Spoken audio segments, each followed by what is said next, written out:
motor গাড়ী 1886 চনক আধুনিক motor গাড়ীৰ জন্মবৰ্ষ হিচাপে গণ্য কৰা হয় কিয়নো 1886 চনত জাৰ্মানীৰ কাৰ্ল বেঞ্চে পৰীক্ষামূলকভাৱে পথত পেট্ৰল চালিত ইঞ্জিন চলাবলৈ সক্ষম হয় 1672 চনতে চীন দেশত ফাৰ্ডিনাণ্ড ভাৰ্বিয়েষ্টে যন্ত্ৰচালিত গাড়ীত প্ৰথমবাৰৰ বাবে সাজি উলিয়াইছিল ইয়াৰ পিছত 1769 চনত ফ্ৰান্সৰ অভিযন্তা নিকোলাছ জোচেফ কণ্টে ভাপ শক্তিৰ ইঞ্জিনেৰে চালিত এখন গাড়ী সাজি উলিয়ায় ইয়াৰ লগতে ফ্ৰান্সৰ সৈন্যবাহিনীৰ বাবে কণ্টে এখন ট্ৰেক্টৰো সাজি উলিয়াইছিল ইয়াৰ পিছত লাহে লাহে বিভিন্ন দেশত কেতবোৰ বাষ্পচালিত বাহন চলিবলৈ আৰম্ভ কৰে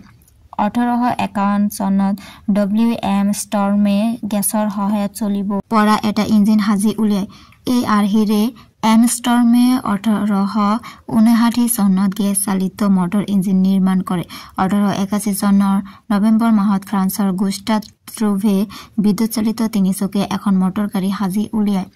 ইয়াৰ পিছতে মটৰ গাড়ীৰ জনক কাৰ্ল বেঞ্চ গটলিয়েৰ ডেইমলাৰ উইলহেন্স মেৰেছ আৰু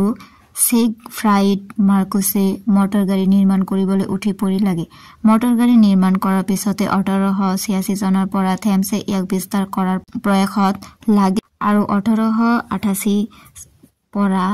1896 চনৰ ভিতৰত 25খনকৈ মটৰ গাড়ী বিক্ৰী কৰে 1891 চনত আমেৰিকাৰ চাৰ্লছ ই ব্ৰাংক ডুবি আৰু তেওঁৰ ভাতৃ চাৰ্লছ ডুবিয়ে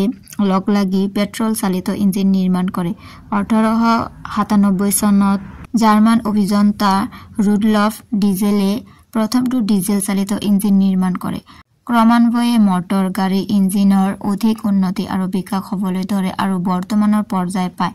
মটৰ গাড়ীৰ বহুল প্ৰচলনে মানৱ সভ্যতাৰ ক্ৰম বিকাশৰ লগতে যাত্ৰাকালত সম্পূৰ্ণ প্ৰভাৱ বিস্তাৰ কৰিবলৈ সক্ষম হৈছে